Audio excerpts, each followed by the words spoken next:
In 1964, director Robert Stevenson and star Julie Andrews gave the world a charming little musical full of frivolity, silliness, and just generally wholesome fun. In 2020, we make a return trip to the Isle of Scotland. The film is Mary Poppins. The whiskey is Port Charlotte 10-year. And we'll review them both. This is the Film and Whiskey Podcast.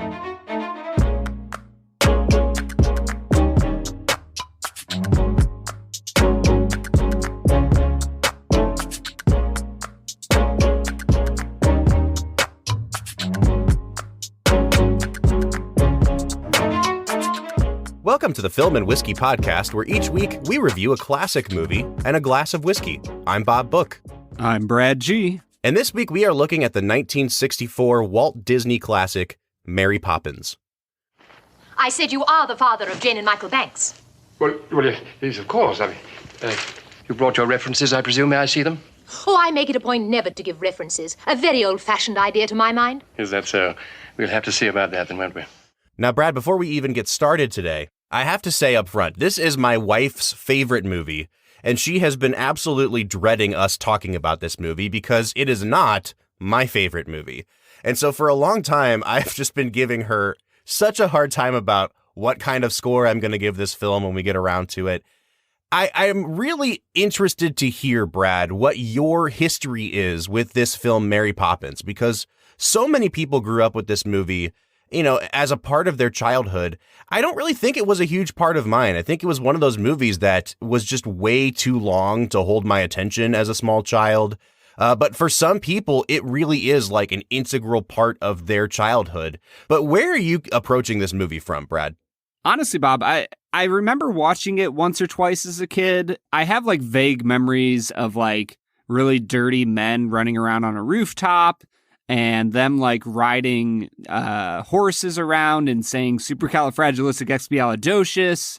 But other than that, I genuinely don't really have almost any memories of this movie. Even like now, I was just schnockered while watching it, so I barely remember the film. All right, so, you know, if you've made it this far, you know that today's movie is Mary Poppins from 1964. There are a lot of different directions we could go with this movie, Brad. If you've seen the film Saving Mr. Banks from Walt Disney, you have at least some idea of the behind-the-scenes drama that unfolded with this movie. The Mary Poppins character was invented by the author P.L. Travers. Walt Disney had been trying to buy the rights to make this movie since the late 1930s. She had been saying no, no, no, until she absolutely really could not say no anymore. Finally sold the rights off to Walt Disney, and he makes this musical masterpiece, which incidentally, the author of the children's books absolutely hated. Yeah, it never really... I mean, because why not? You know, like, it never really got any better for that relationship. Also of note, this is Julie Andrews' debut movie. This was the very first movie she ever made. Again, if we're going to talk about behind-the-scenes drama, she was very famous on Broadway. She had been in musicals like Camelot and My Fair Lady. When they brought the movie My Fair Lady to Warner Brothers to make the film, they did not bring Julie Andrews over with it. And so, you know what they thought to themselves? Let's bring Audrey Hepburn in, who can't sing a note. Right. And I do feel bad for Audrey Hepburn because she's great in that movie, but all of her singing was dubbed. But it became such a huge controversy about not casting Julie Andrews that they kind of pinned it on Audrey Hepburn. Like, oh, she didn't sing any of her own music. Well, I mean, that was a common practice in Hollywood. Like, if you watch West Side Story, Natalie Wood didn't sing any of her music, but no one cared about that. When it comes to Audrey Hepburn, they shut her out of the Oscars race. And they kind of all fawn over Julie Andrews in this movie. So she wins the Oscar for Best Actress for this film. And Audrey Hepburn doesn't even get nominated for My Fair Lady. So she does get the last laugh here. I'm interested to hear what you think of her performance overall in this movie, Brad. Do you think that she deserved an Oscar? Do you think that it was kind of just a makeup for what had been happening behind the scenes? But before we get into the nuts and bolts of all that, we have to take a step back and talk about what the heck this movie is about. And we do that with our favorite segment, Planet Earth's favorite segment, Brad Explains. This is where Brad breaks down the plot of the movie that he has just seen, often for the first time.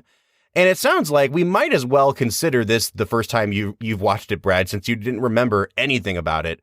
So can you break down the plot of this movie for our listeners? You know, Bob, I'm not sure if I can, but I'm going to try. I'm going to try really hard. I'm going to give it my best go college try, and we'll see what happens. Because this movie, it doesn't really... How do I put this? Cohere? Yeah, it doesn't really make any sense, if I'm just being honest with myself. And I will say, my wife... Conversely from Carrie, Haley despises musicals, like just hates them with almost every inch of her soul. You've mentioned this before, yeah. Yeah, and the reason that she gets, now she's more okay with like Disney cartoon type musicals, but live action musicals drive her nuts, and her logic is that people never just break out in song. You know, like you're not just walking through your high school bummed about your day and like grab a basketball and start dribbling and singing a song with all your friends. Like that's just not what happens in normal life. And I've tried telling her, like, you know, like movies are a suspension of reality and belief, and she's just not having it, bro. Are you suggesting that Haley thinks that this is all real? I mean, but I say all of this to say Mary Poppins is a movie where I'm kind of with Haley on her arguments. Okay. Like, and it's not necessarily because, like, you know, children don't sing and there's not weird magical, you know, nannies that come out of nowhere. Like, I get all that. But the movie just doesn't really make any sense. And there's not, like you said, there's not much coherence to the storytelling or why things happen or what's going on. It's just kind of like, hey, we're just going to kind of dance to dance, and we're going to step in time, and we're going to say really long words, and none of it really makes any sense. And then at the end, they get this weird moral about banks and money and evilness of capitalism, and I don't get it. So here's my best shot. The Banks family has two terrors of children who really aren't that bad. Like, they're pretty much just normal kids. But all these British nannies are like, they're not having it, and they keep quitting. And so they post the job, and Mr. Banks writes a letter about wanting this responsible nanny that's going to raise them up in the proper British way. And the kids write a letter about how they want a nanny who's fun and kind and caring and all this stuff. And the magic of Mary Poppins, has her receive that letter, and she blows away a bunch of other nannies, and she shows up flying in on her umbrella, and she saves the children from a dull and dreary existence, and she takes them into magical fantasy acid PCP. Just magical lands, and she hangs out with this dirty, kind of gross Dick Van Dyke character who's a broom sweep or a chimney sweep. And they hang out, and there's like a weird sexual tension between Poppins and Bert. Yeah, there is. And I don't know what's going on in this movie, Bob. But in the end, there's a cannon that fires on the house next to them and wakes everybody up, and that's all that really matters. And Mr. Banks loses his job because his kid won't give the old miserly bank owner 2 pence. So yeah, that's about it. But then at the end, Mr. Banks is all good with it. He's like, yeah, supercalifragilisticexpialidocious. So, Brad, I want to jump in like right away off of what you're talking about here, because I don't know if you'll remember this, but when we watched The Sound of Music, we both kind of had suggestions for how to make that movie tighter and how to make it a better film.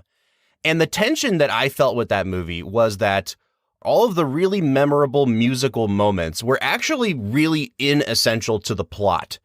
And that there's this tension of like, if we're going to cut this movie down, do you want to cut out Planet Earth's favorite songs ever in a musical, or do you want to cut out actually important plot stuff? Because, the second half of that movie where the actual Nazis come into power and stuff, that's where the story actually starts occurring. And, Act 1 is really just dragging out this really kind of idyllic life at the Von Trapp family home. I feel like this movie is almost a carbon copy of that in some ways, because it has some of the best songs that were ever written for a Walt Disney musical. I mean, just truly, absolutely great songs. However, this movie is just too long. And if you have to cut something, what you're forced to choose between is cutting the actual story, the actual plot line, which doesn't really come into focus until the last, I'd say, 30 minutes of the movie. This really is, at the end of the day, a movie about Mary Poppins teaching these kids and teaching their father that there are more important things in life. And you don't understand the purpose of the plot until that last 30-ish minutes, where you have a fantastic scene with Bert and Mr. Banks, where he's basically telling Mr. Banks, you're going to be too late to take care of your kids if you keep focusing on the wrong things. It's the best acted scene in the whole movie. It's an emotional scene. And then everything after that really kind of comes into focus. But the problem is you have 2 hours of movie on the front end of that just kind of go wherever it wants to go. Although all of those songs are great, if you completely rearranged the order that any of those songs happen in, it doesn't affect the plot of the movie at all. Like the scene where they go into the oil painting. If you had put that where the step in time sequence is, it wouldn't have affected a darn thing about the movie. Like there's just really no forward momentum to the movie. It's just more like a series of episodes that they continually go through. And then they're like checking their watches at the end of the movie. They're like, oh, I guess we have to get on with it and actually tell a story here. And they spend the last half hour doing that. If I'm being honest, I think the obvious thing to do would be to cut some of those songs out. But that's a really difficult position to take because the songs themselves are really good. They just serve no purpose to the film itself. Well, I think the answer isn't to cut those out. I think it's to actually write a story for the movie. Yeah. Like, the difference between this and The Sound of Music is that with The Sound of Music, it feels like there's an actual storyline, an actual thread pulling through the entire movie about this young girl who's torn between choosing a life at the nunnery and choosing a life with this, widower and his family. And that tension is present throughout the entire movie. With this one, like you said, Bob, the tension doesn't enter until about an hour and 45, 2 hours into the movie. At that point, you're like bought into the nothingness of the movie. And you're kind of like, oh, this movie isn't about anything. And so when they try to shove something in at the end, it just feels like a poor man's excuse for a storyline in the movie. And there's nothing of substance there until you get to that scene with Dick Van Dyke and David Tomlinson. So it's just... Yeah. It's just not great. Well, and I will say, I'm curious, Bob. I am sure in my heart that you and Carrie have had this argument many times. So give us Carrie's side of, what would she respond to everything we just said about this movie? Here's the thing. I don't actually know where she would fall on what I just said, because this is such a huge part of her childhood. It's such a huge part of her nostalgia. And that's why I say that it's difficult for me to even take that position, because, what I'm advocating is essentially like, hey, pick one of your 5 favorite songs ever in a movie and just remove it for the sake of getting on with the plot. Right. And I don't like to say that. And I'm sure Carrie would say that that's a ridiculous argument to make. But at the end of the day, Brad, I think you're absolutely right in that it just doesn't have a story for a long time. And I think that the longer you go into the movie, Mary Poppins' lessons that she's teaching the kids kind of make more sense. Like when she's teaching them about the bird lady and she sings Feed the Birds. That's a very tangible lesson about, being able to see past the end of your nose. But what was the moral, or what was the lesson involved in the 25-minute excursion into the oil painting? That was more just like, hey, let's go do something random. And Walt Disney's like, I'm going to flex my muscles and show you how Dick Van Dyke can interact with animated penguins. And like, it's really great to watch, and it's a huge entertainment value. But for me, when you watch 4 or 5 of those sequences in a row that really don't serve the plot, and they kind of all go on too long, it becomes a little grating after a while. And it's kind of draining for me to get through this movie, because you have so many of those sequences that when you don't know what purpose it serves in the movie, it really does limit how long I want to pay attention to it, if that makes sense. It does make sense, but I will say this does feel like one of those movies where they're just kind of pushing boundaries to push boundaries, and they're trying to learn how to integrate live action with animated. And So there is a part of me that's like, this movie is almost art house in certain ways of trying to push the envelope for what can be done in cinema. And so I think there's certain elements of, they were like, you know what? We don't know what the story is, but we're just going to do some cool stuff. And I applaud them for that, but it's not necessarily a movie I want to come back to time after time. Yeah, I totally get that. Brad, before we go to break, we should just kind of get out of the way the basic things we talk about usually in our first half, and that usually includes the performances. So let's just kind of go top to bottom here. I know that it sounds like you have an issue with Mary Poppins, the character, but when it comes to Julie Andrews portraying her, what did you think of Julie Andrews' performance in this film? Oh, stunning. I mean, her performance... This really might be one of the best debut performances of all time. Sure. She takes utter command of this character and is literally the most perfect nanny that you could ever imagine. Like, and even beyond the magical side of it, the way that she cares for the children, the way that she is stern when need be, loving when necessary. Like, she just has a presence about her in this movie that you can tell comes from years and years of practice on the stage. Just as I thought. Extremely stubborn and suspicious. I am not. See for yourself. Extremely stubborn and suspicious. Now you, Jane. Rather inclined to giggle, doesn't put things away. How about you? Very well. Hold this for me.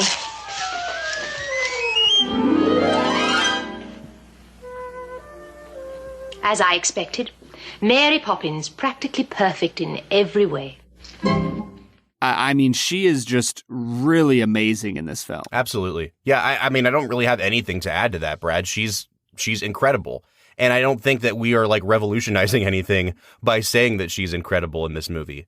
And I'm with you, Brad, in that I do have issues with Mary Poppins as a character. I can't always understand exactly what her motivations are. Why she exists. Yeah, like, what is she? Like, is she magic? Is she an angel? Like, what exactly is she? But beyond all that, Julie Andrews plays her just pitch perfect. And whatever she is, she does a great job. And on the other side of things, you've got Dick Van Dyke playing Bert. And it is no secret that there have been copious pages written about Dick Van Dyke's performance in this movie because it has to be said, he has the worst Cockney accent in the history of film. It's awful. And he goes in and out of it every single line. He goes from being an American to being Irish to being Scottish to being Cockney in the span of like 2 sentences. However, in the middle of that, he's one of the most charming human beings, right? Yeah, ever. I mean, like, yeah. And the funny thing is, like, I was watching some interviews that he was giving on this movie, and I just assumed that he kind of came, was cut from the same cloth as some of these other performers that were in 1950s, 1960s film, that he would have an almost vaudevillian kind of background, and he didn't at all. He said he wasn't a dancer at all before this movie, and I watch him do these really elaborate, intricate dances in this film. I would never have thought that. Obviously, he was very famous on television. He had done Bye Bye Birdie, both on Broadway and the film version, so he was accustomed to doing some dancing, but like he wasn't known for being that sort of triple threat person. And I think that he absolutely steals the show in almost every scene that he's in, despite his horrific accent. Like, and again, it has to be said, really bad. Can you tell me how you feel about his accent? Brad, I mean, come on, dude. You got to at least admit that it was really, really bad. It was real bad, man. I just remember he comes on screen, and A, you're kind of thrown off by, like, why is he hanging out with Mary Poppins? And B, why is an American trying to fake being British and hang out with Mary Poppins and these 2 British children? It just didn't make any sense. Yeah. I mean, and the funny thing is, he plays multiple roles in this movie, right? He also plays the old man Dawes at the bank. And he does a pretty respectable old British man voice. Yeah. So at some point, why didn't they just say, hey, Bert doesn't need to be Cockney. He can just be some other form of British. And let's just lean into that. Because it sounded like he could do an okay generic English accent. generic English male 7. But it wouldn't be as much fun if he didn't talk like this. Oh, Brad, this gives me an opportunity to talk about my favorite person in the whole movie, and that is David Tomlinson as Mr. Banks. Carrie hates that I love him so much in this movie because he is like, he can't see past the end of his nose. There's an element of him being bumbling, but for the most part, it's not bumbling. It's just oblivious to the things happening around him. I love the little song they write for him when he's first introduced and he comes home and he's talking about how, you know, my sherry slippers and pipe are due at 6:02. How lordly is the life I lead. You know, he's going to pat his kids on the head and send them off to bed. And he lives such a wonderful life. It makes me laugh so hard. Like when the kids come down to breakfast the one morning and they're singing Supercalifragilisticexpialidocious. And he goes like, what in the blazes are you talking about? And the kids are like, it's what you say when you don't know what to say. He's just like, yes, well, I always know what to say. I laugh so hard. He is so funny.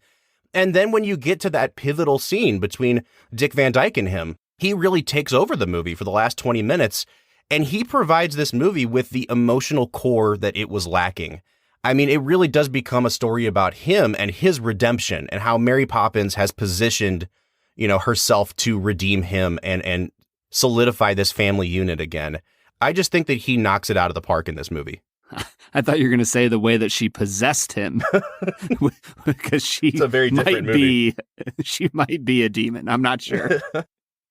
I will say, Bob, I love Mr. Banks in this film for all the reasons that you said. I am very confused by his wife's character, though. Yeah, like, I've never understood. Is she a suffragette? Is she just like a doting wife? Is she a good mom or a terrible mom? I don't really know. She's very confusing to me. I think that they kind of have to make her character absent to make Mary Poppins make sense. And the way that they get her to be absent doesn't make a lot of sense. I don't think either one of us would have a problem with her being a suffragette, right? Like that's a really noble thing to be fighting for. But then when it comes to like, oh, I'm going to go downtown so we can throw tomatoes at the prime minister. Can't somebody watch my kids? And then she's like, you chimney sweep, you can watch my kids. And I'm like, they really are stretching this to find a way to get her to not be around. It doesn't really make a lot of sense. And the way she uses her voice is just kind of grating. Like it's kind of that fake, sickly, sweet, don't know what you're talking about, but I want you to stop. Because your voice is like fake. I also have to say, one of the things with this movie that I've never really appreciated is that in a lot of ways, the movie looks kind of cheap. And it's not a cheaply made movie. Like, it definitely cost a lot of money to make. But every time they're inside the bank's home, the lighting is so harsh. Like, nobody's home is actually lit like that. And you can really tell when they do close-ups of Mrs. Banks. And this is not in any way a reflection on her looks or anything like that. But when you're in a Hollywood movie, generally what they try to do is light you in the most flattering way possible. And it looks like they have her backed up against like a white wall with a spotlight on her face. It's just like, you notice it with the close-ups with Bert. You notice it with the close-ups with Mrs. Banks. Sometimes it just seems very, very obvious that A, this is a set and not a real home. And B, it just seems like they overlit and overexposed so much of what they were doing on camera. And I know that's like a really minute thing for me to get into, but it really pulled me out of the movie to see sometimes how cheap everything on screen looked. I don't know if you had that issue, Brad, but bringing up Mrs. Banks reminded me of that. Oh, no. That was very, very rough. Her character in general, I don't know if she was filmed well or written well. I probably struggled with her more than anyone else. All right. Well, Brad, we have a lot more that we could be talking about here. I think we can get into some of the more minor roles if you'd like. But I do think that before we get any further, we need to hit pause. We need to try this Port Charlotte. What do you say? I do have a joke for you, Bob. Is it about a man with a wooden leg named Smith? It sure is. What was the name of his other leg? First of all, just a fantastic joke. Oh, it's spectacular. Just a perfectly well-written joke. It's so funny. And when they reprise it at the end with the old banker, oh, man. All right, let's drink this whiskey, Bob.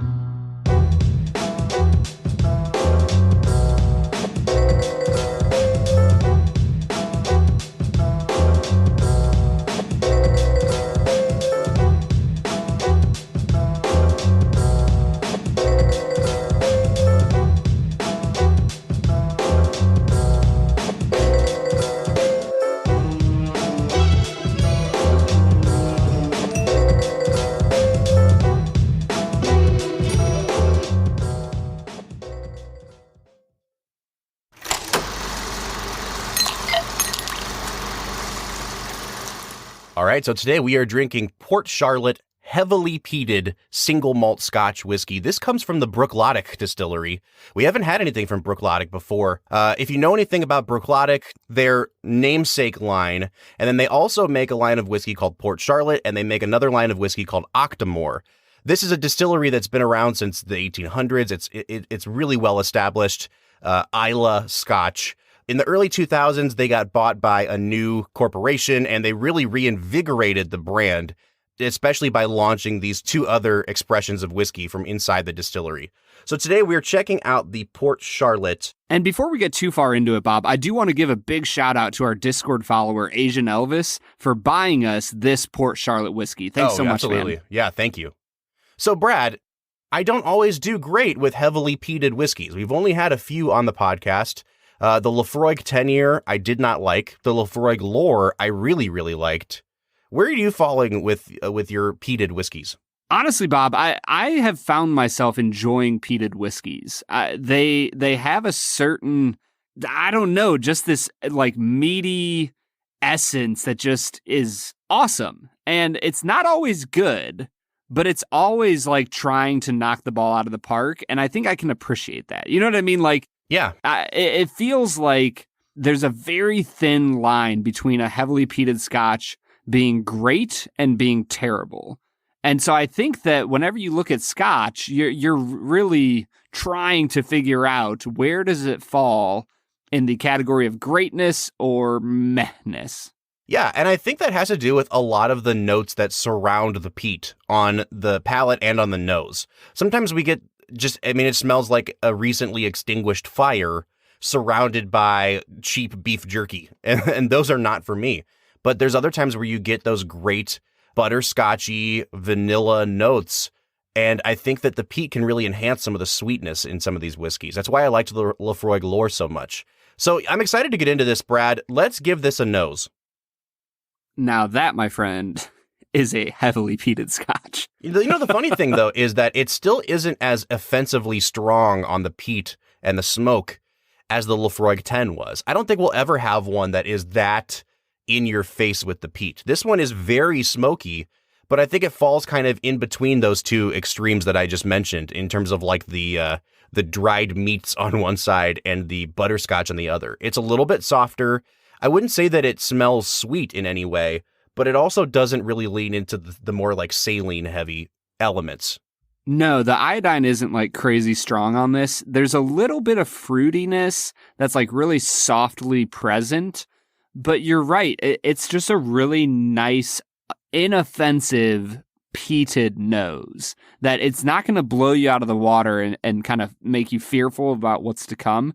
Overall, it's really, really pleasant. I'm going to give it an 8 out of 10 on the nose. Yeah, I'm going to give it a 6.5 on the nose because it does, like we're both saying, it falls so in the middle of that spectrum that I don't feel like it really has a lot of distinguishing characteristics to it, aside from the peat and the smoke. That's really all I'm picking up on this. It does have a little bit of a sherry kind of note that you might get with some non-peated scotches, but there's just really not a lot here. So I'm just going to give it a 6.5 and hope that we pick up more on the taste. So Brad, let's give it a sip. Oh, Bob. That is really good. This is a good dinner time whiskey, Brad.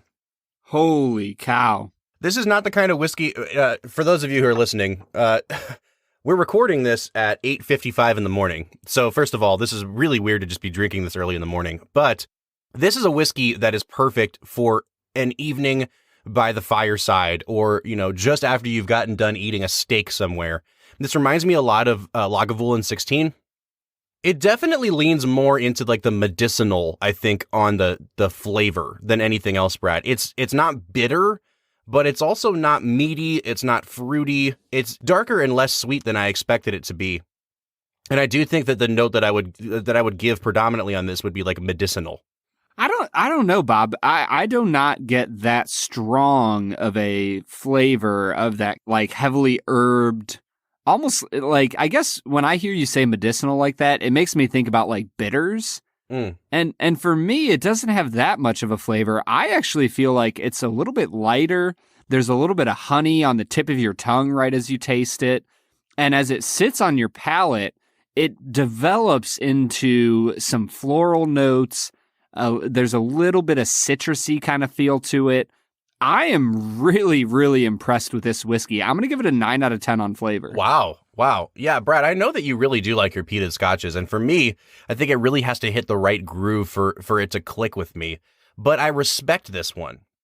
Again, I'm always going to throw Laphroaig 10 under the bus. I just did not enjoy that whiskey. But this one, for having that sort of iodine medicinal note on the palate for me, I like it. I really do. I'm going to give it a 7.5 on the taste. And that takes us to finish. Now, this is a 100 proof whiskey, which you don't always see with Scotch. You don't typically see them go above 100 proof. Once in a blue moon, you'll find like a cask strength one. So this really is on the higher end of the alcohol spectrum with Scotches. And I think it works really well. You get a nice wave of alcohol as soon as you swallow that kind of comes back up your tongue. You get a nice little hug on the way down. I think that medicinal note that I picked up really plays nicely with the alcohol in this. And it doesn't really drink super hot, even though it's 100 proof. I think the alcohol really does complement everything here. Brad, what do you think of the finish? Honestly, it just sits beautifully on your palate, and then as it finishes, you just get an amazing bit of smoke. It's not overpowering. It gets a little bit more savory on the back end, which I enjoy. It really is a complex whiskey, and for me, the finish is really, really good. Not quite as good as the palate. I'm going to give it an 8 out of 10 on the finish. Yeah, I think I'm going to split the difference between my taste and my palate, which was a 6.5 and a 7.5. I'll just give this a 7 on the finish. It's pleasant, but it's really nothing to write home about. All right, and that takes us to overall balance. This is where we talk about nose, taste, and finish all put together. Brad, even though this whiskey might not be in my wheelhouse, I still think it's a really well-balanced whiskey. I thought that the notes that you got on the nose were pretty predominantly there on the taste. Even though it's not very sweet, it didn't really pretend to be sweet at any point for me. So I think this is a pretty solidly balanced whiskey. I'm struggling with what to give it because part of me wants to give it like an 8 or an 8.5 on balance. I guess I'll give it an 8 just to play it safe. Yeah, I'm going to give it an 8.5 on balance. I think that this is complex. It has a lot of different stuff going on for it, but it all works together well to give you a really great tasting Scotch. So yeah, I'm going to give it an 8.5 on balance. And when it comes to price, in the state of Ohio, you can get a bottle of Port Charlotte for $69.99. And for $70, I personally think that you're getting a really good Scotch. There's a lot of flavor, a lot of complexity here. And when you take into account normal Scotch prices, I really think that this is a well-made Scotch that $70, as in all Scotches, it's always a little bit on the higher end of things. But I think for a Scotch, it's pretty fairly priced. I'll give it an 8 out of 10 on value. Yeah, I think this is a little bit too high for my taste, Brad, because again, the Laphroaig 10 is $40. I actually really prefer Ardbeg 10 to this. Ardbeg is, I think, $50 in the state of Ohio. I know that they definitely try to be a little more intensive in terms of having a bunch of their malt come from Islay. So maybe it's a little bit more well crafted than some of those other whiskeys, but I don't think it should be in a completely different price category, and this one is. So I'm only going to give it a 6 out of 10 on value, just because I think there's other comparable whiskeys that cost less than this. And so I think, Brad, we're probably going to come out in pretty different places on this whiskey. I'm coming out to a 35 out of 50. Yeah, Bob, I feel like I really like these peated Scotches. I'm coming out to a 41.5 out of 50. This is one of the highest scored whiskeys for me. It's on the higher end for you. I feel like this is one of the best whiskeys we've had this season. Yeah, I would definitely still choose the Laphroaig Lore over this, which is our highest scored whiskey of the whole season so far. Oh, well, that's not true. Booker's was our highest one. But of Scotches, I would still choose the Laphroaig Lore over this. Brad, do you think you would choose this one over Laphroaig? I think I would. Wow. I think this one has a little bit of softness to it, that it's not overpowering. I really like this a lot. It's an impressive whiskey. Well, that's bringing us out to a 76.5 out of 100, or an average of a 38.25. Again, I definitely fall on the lower end of that spectrum, and Brad would probably award it a few points more. Brad, would you recommend ultimately? 100%. I would definitely encourage you, go find it at, whether it's at a local whiskey bar or a bottle. It's well worth your time and money. Yeah, and again, the further we get into this podcast, the more that I can just identify my wheelhouse. I am a bourbon drinker. I'm not a huge fan of peated scotches, and yet I would still say that this is a great example of a peated scotch. So I would also recommend.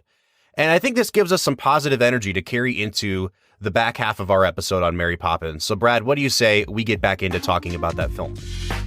Let's get to it.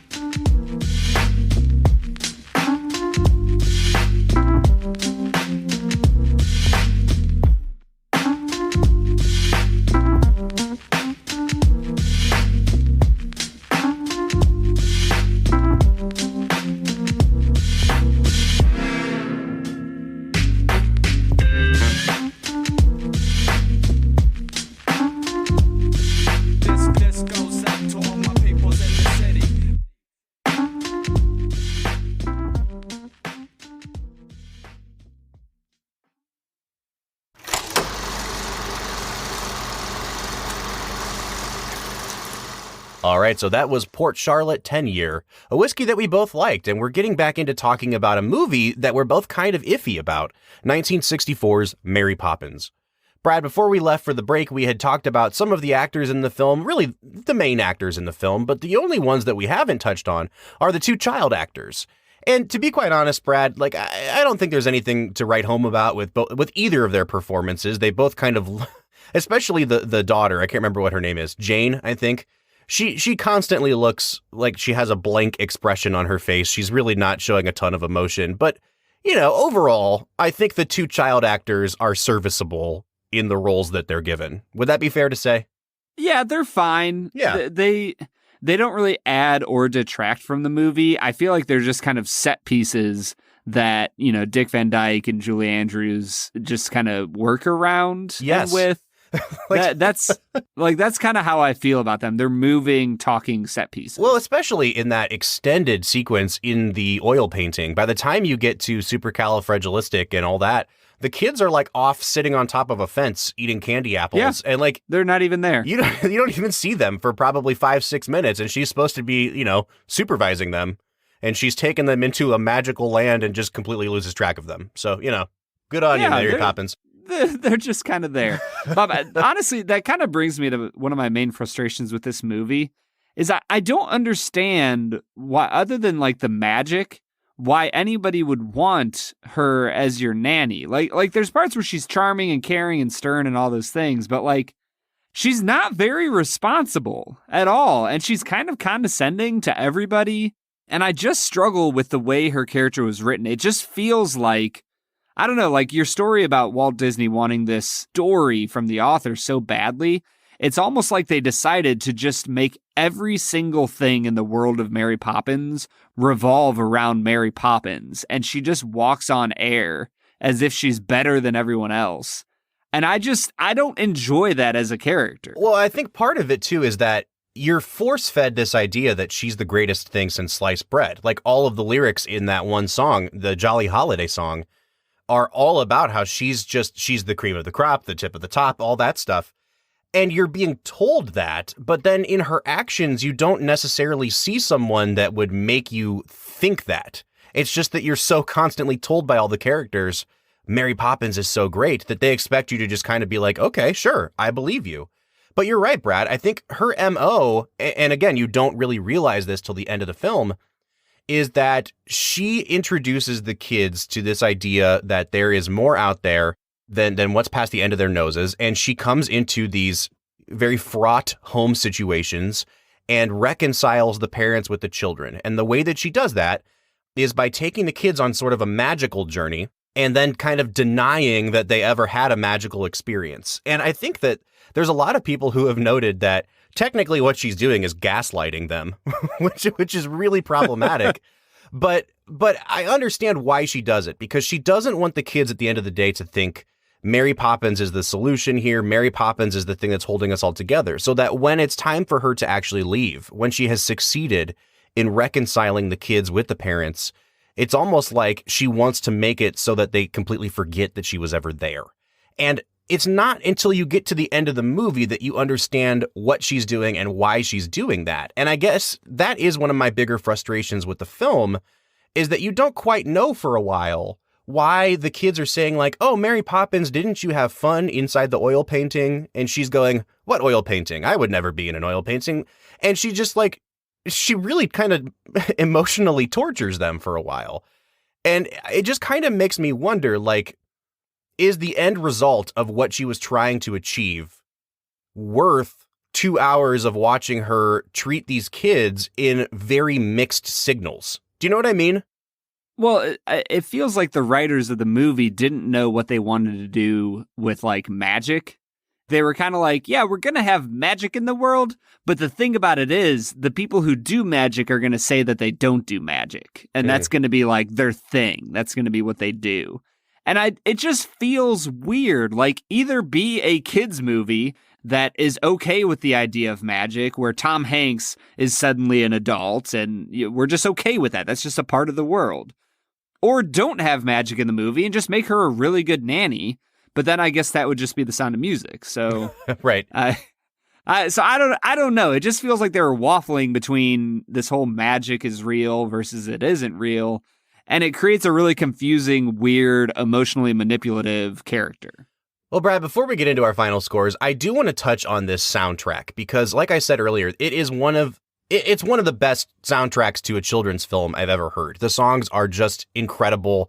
They are all earworms. Walt Disney himself, his favorite song in the final years of his life was Feed the Birds. And that's a song that's really near and dear to my own heart. I'd get emotional when I hear that song. I think it's just a beautiful piece of music. Having kind of come back into this movie with years and years, since you've seen it last, Brad, did the songs stick out to you this time? Yeah, I mean, that's the thing. Like, there's certain songs, like The Spoonful of Sugar, that you're like, oh yeah, it's Spoonful of Sugar. It helps the medicine go down. I got it.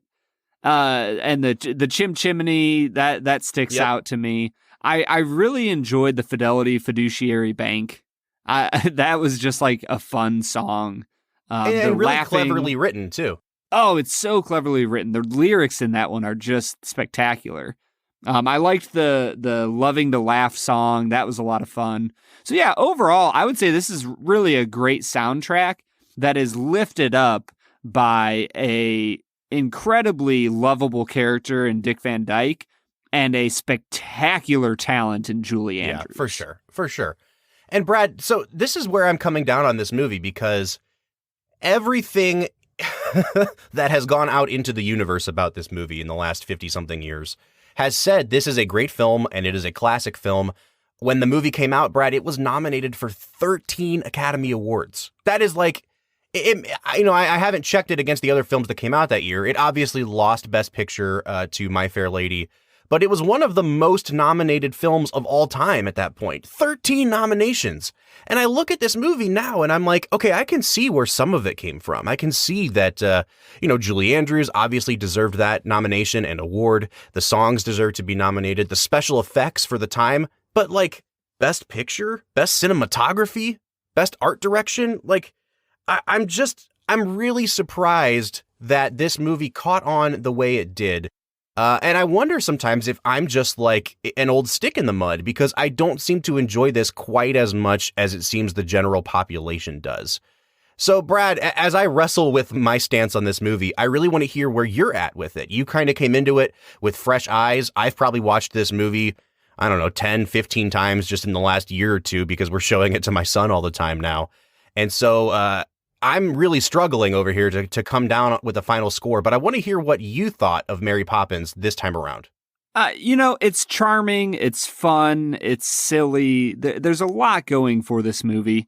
It's fine. I think that there are better musicals out there, which we've talked about one a lot already. My Fair Lady. It's a spectacular musical.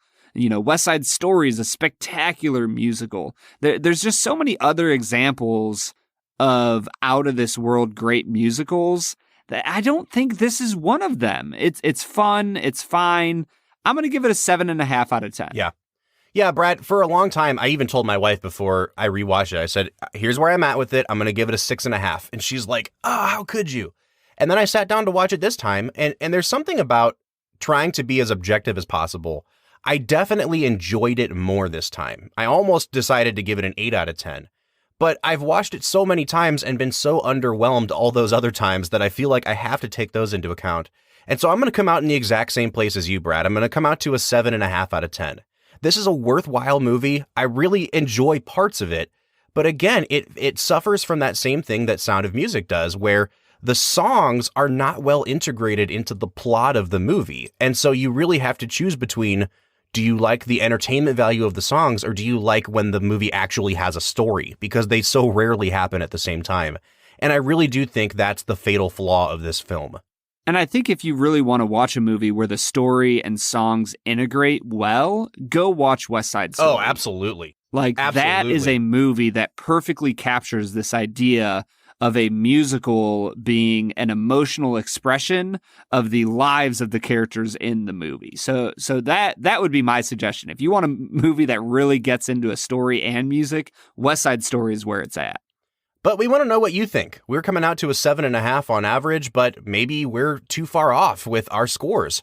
So if you want to write into us and let us know what you think of Mary Poppins, you can find us on social media on Facebook, Twitter, or Instagram at Film Whiskey. Or you can give us a phone call. Our phone number is 216-800-5923. Once again, it's 216-800-5923. Or leave us a voicemail on our website, which is anchor.fm/filmwhiskey. Next week, we kick the Christmas season off in earnest with a film that is, in fact, a Christmas movie, the 1980s action classic, Die Hard. So join us for that next week. For the Film and Whiskey Podcast, I'm Bob Book. I'm Brad G. And we'll see you next time.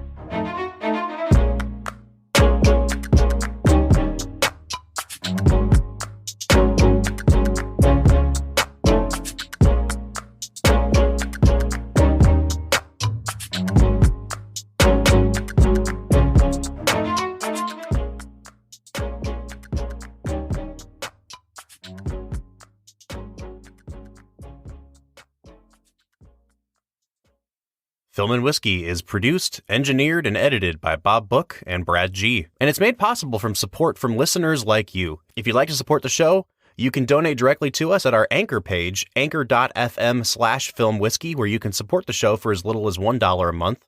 Or if you'd like some perks, donate to our Patreon page. You can find us on patreon.com/filmwhiskey, where for as little as $3 a month, you'll receive benefits like membership to an exclusive Discord chat room, extended cuts of each episode, and early access to every Film and Whiskey episode. We want to say thank you again to our Patreon supporters, especially those sponsoring us at our highest viscosity level, and that includes our friends Corey Easterday, James Talbert, Austin Dupree, and Aperture Flash. We'll see you next week.